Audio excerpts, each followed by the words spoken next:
Quem nunca desejou um docinho após um dia estressante para dar aquele conforto?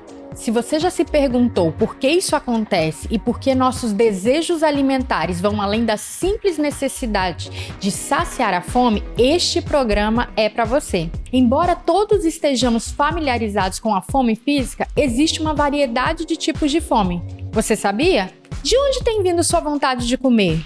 Será que os tipos de fome estão relacionados com a obesidade? E quais os tratamentos para cada tipo de fome? Eu sou Camila Lima e esse é o Fala Doutora, reportagem multimídia produzida pelo jornal A Tribuna. A endocrinologista Priscila Peçanha, presidente da Sociedade Brasileira de Endocrinologia e Metabologia Regional Espírito Santo, é quem vai falar sobre esse assunto. Seja bem-vinda, doutora. Obrigada, Camila. Um prazer estar aqui com vocês. Eu acho que a gente podia começar explicando se fome e apetite são a mesma coisa. Pois é, fome e apetite são a mesma coisa. Assim, quando a gente vai no termo fome e apetite, eles significam vontade de comer, né? O que varia é que tipo de apetite, que tipo de fome é essa. Mas, se a gente parar para olhar no pé da palavra, eles significam a mesma coisa. E quais são os diferentes tipos de fome, além da fome física, que a gente conhece, né? A fome fisiológica. Pois é, a fome física ou a fome fisiológica é aquela que a gente está mais acostumado. É aquela que a gente passa, às vezes, um tempinho sem comer e o nosso organismo entende que já está na hora de comer. Nós temos vários mecanismos de defesa mesmo do nosso organismo e que falam, tá na hora de comer, né? Vamos comer. O estômago às vezes reclama, o cérebro reclama. Então, são vários mecanismos de defesa para que a gente possa, então, comer e saciar, melhorar essa vontade. Então, essa é a fome fisiológica. Tem outros tipos de fome também, né? Então, esse é o diferencial. Tem uma fome que a gente vê muito em alta e cada vez mais evidente, que é a fome emocional, ou fome psicológica, ou fome hedônica, né? Então, assim, são todas elas a mesma coisa. E elas falam muito a favor, assim, da forma como o paciente está interiormente, assim, né? De como ele está em relação à questão da ansiedade, da depressão, aos sintomas psicológicos. E aí a fome é realmente ligada a essa questão emocional, diferente da fisiológica que a gente acabou de explicar. Então seria fome fisiológica e fome emocional. Sim, a fome fisiológica, a fome emocional, e a gente também pode falar aqui um pouquinho da fome da saciedade, né? Porque algumas pessoas comem até se sentir totalmente satisfeitos, então tem essa coisa de procurar a saciedade máxima, além do que o seu organismo pode estar comendo, e a compulsão também, que não deixa de ser um outro braço dessa fome. E como que eu posso saber se eu estou experimentando a fome emocional? Essa fome emocional a gente vê muito pelos sintomas e pelo que ele procura na hora dessa compensação dos sintomas. Então, geralmente é um indivíduo que está mais ansioso, mais deprimido, mais triste, né? Então, assim, as alterações emocionais elas aparecem e a fome chega a ser uma compensação desse quadro emocional. Então, a gente costuma ver pelo estado emocional e também pelo que ele procura. Por quê, Camila? Porque a predileção dessas pessoas é pelo carboidrato. E não são os carboidratos complexos, né? São os carboidratos simples mesmo, os carboidratos dos açúcares, né? Açúcar, as massas brancas. Por quê? Porque esses carboidratos dão para essas pessoas uma sensação boa, né? Uma sensação endorfinoide, de conforto. Então, ele tem a emoção e ele vai para a comida, vai para a fome, descontar esse emocional. Tem uma estratégia para a gente lidar com essa fome emocional? Primeiro, a gente tem que reconhecer, né? Identificar o tipo de fome psicológica ou emocional. E segundo, a gente tem que abordar esse paciente de uma forma muito disciplinar, né? Porque muitas vezes ele chega no consultório, ele chega para procurar ajuda pedindo a perda de peso. Então, assim, eu quero emagrecer. E muitas vezes nem ele mesmo identifica qual o tipo de fome que ele tem. Então, assim, uma conversa franca, esmiuçando, procurando os detalhes, sabendo qual tipo de predileção ele tem no alimento, né? Eu acho que isso é o primeiro passo, a gente realmente identificar que existe essa fome no paciente. O segundo passo é a gente tratar de uma forma multidisciplinar. Então, assim, algumas vezes encaminhar ao colega psicólogo, né? Conversar com o psicólogo, falar assim, olha, esse paciente está precisando de uma ajuda psicológica, né? Porque se a gente também só trata o galho ali, a gente não trata a raiz, não adianta. Então, se existe um problema emocional, a gente trata o problema emocional e, paralelo a isso, a gente trata também a questão do peso. A Maria Simone mandou uma pergunta pra gente assim: aquela dor que a gente costuma sentir na barriga é um sinal da fome fisiológica? A dorzinha na barriga com a dor de cabeça? Isso é um sinal de que realmente nosso corpo está pedindo por comida? Pode ser, pode ser. Porque, como eu disse, o organismo é muito inteligente, né? Então, se a gente já está um tempinho sem comer, sem se alimentar, de alguma forma o nosso organismo vai pedir por esse alimento. Então, algumas pessoas sentem um pouquinho de desconforto no estômago, né? Que aí é essa dorzinha na barriga, porque a mucosa do estômago já está desprotegida há um tempinho, então precisa de se alimentar. Algumas pessoas sentem um pouquinho de dor de cabeça, porque fica com a glicose um pouco mais baixa. Então, esses podem ser alguns sinais, assim, importantes do organismo dela, né? Existem outros sinais, mas pode sim. E lembrando que essa fome física ou fisiológica, elas fazem parte da nossa rotina mesmo, do dia a dia.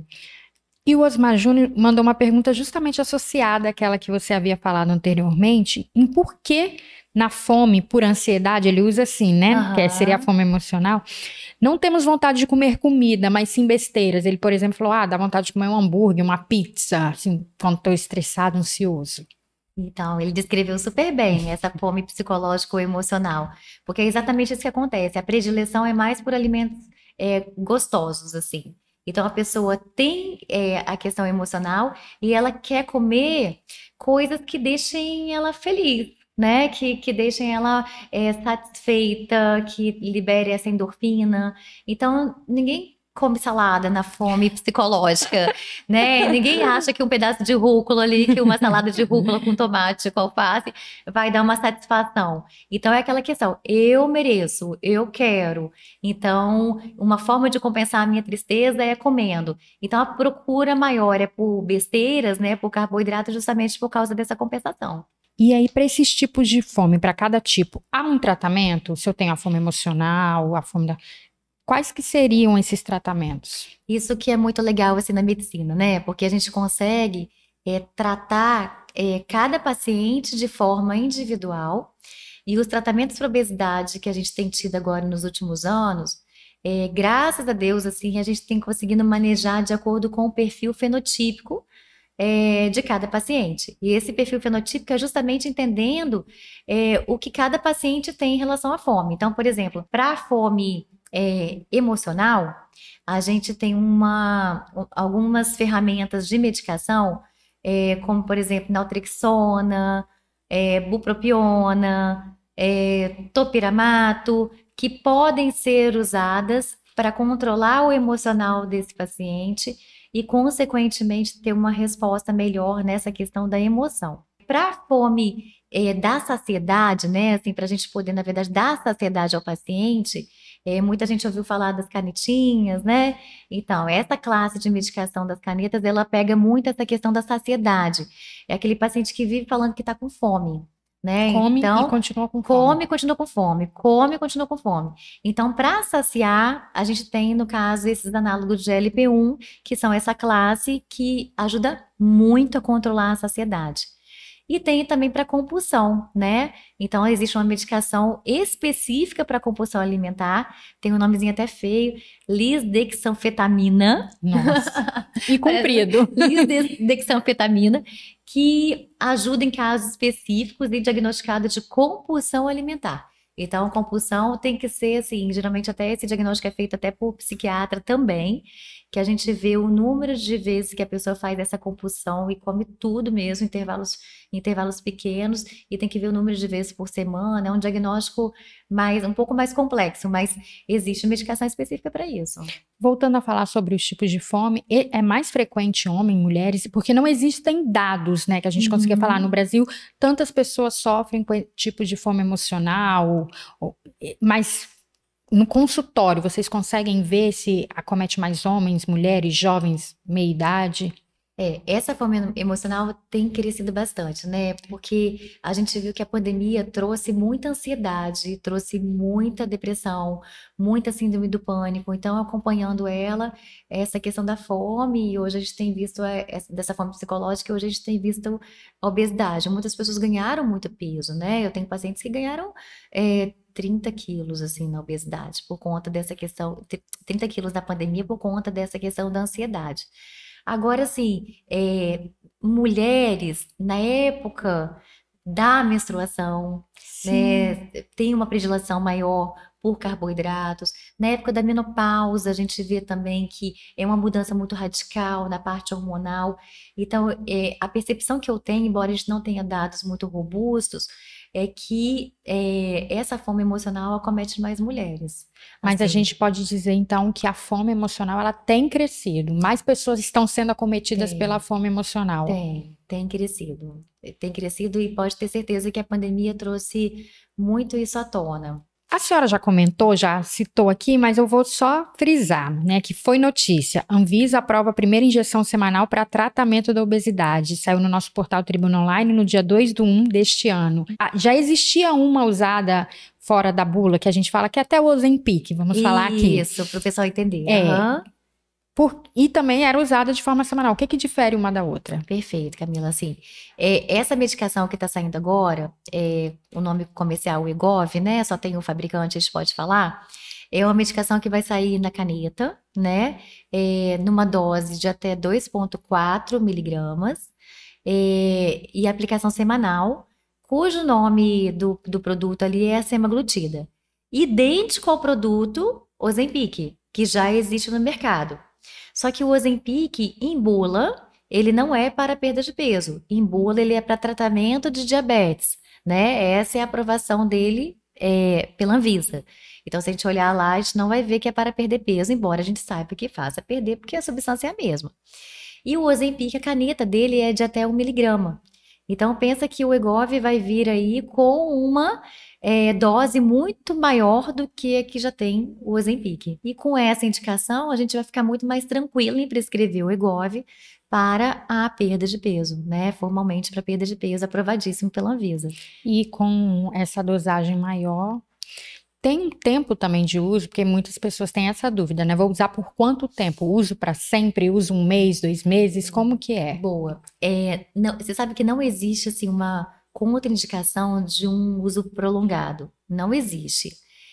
O que mais limita a prescrição é a parte financeira, Que é né? caro. Porque como é uma medicação mais cara, né? Todo mundo sabe disso, é uma medicação que limita bastante. Então, assim, o tempo médio de uso desse tipo de medicação é em torno de 3 meses. Já foi comprovado isso. Então, mesmo que as pessoas tenham efeitos bons, nem todo mundo, infelizmente, consegue manter, né, a longo prazo.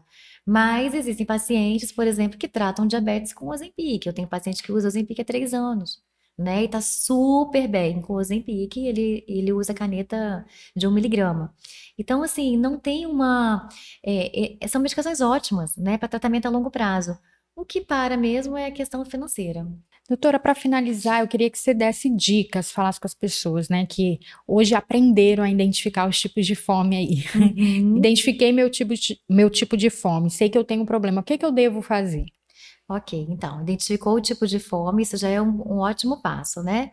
A gente tem que procurar o especialista, e o endocrinologista, ele vai saber te orientar em relação ao tratamento e para onde conduzir.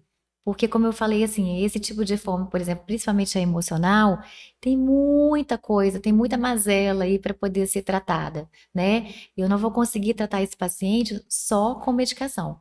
Eu posso usar a maior dose dessa medicação nova aí, da bupropiona com a naltrexona, que se eu não tratar essa questão emocional, né, que está lá ali embaixo do tapete, né, ele vai continuar com essa ferida aí aberta e vai continuar ainda comendo, compensando. Na hora que parar a medicação, vai voltar a ganhar peso. Então, é tratar na raiz. Então, tem que identificar, procurar um especialista, né, para ver qual é o tipo específico de tratamento medicamentoso e para quem deve ser encaminhado, ou seja, para poder conduzir de forma correta esse tratamento. Então tá bom, doutora, muito obrigada pela sua participação, por ter vindo ao Obrigada. estúdio conversar com a gente sobre esse assunto. Espero que a gente consiga ajudar muitas pessoas. Eu espero que sim. Obrigada pela disposição. Esse foi o Fala Doutora, e essa entrevista está disponível no Jornal Impresso de A Tribuna, no portal Tribuna Online, no nosso canal do YouTube e nos principais tocadores de podcast.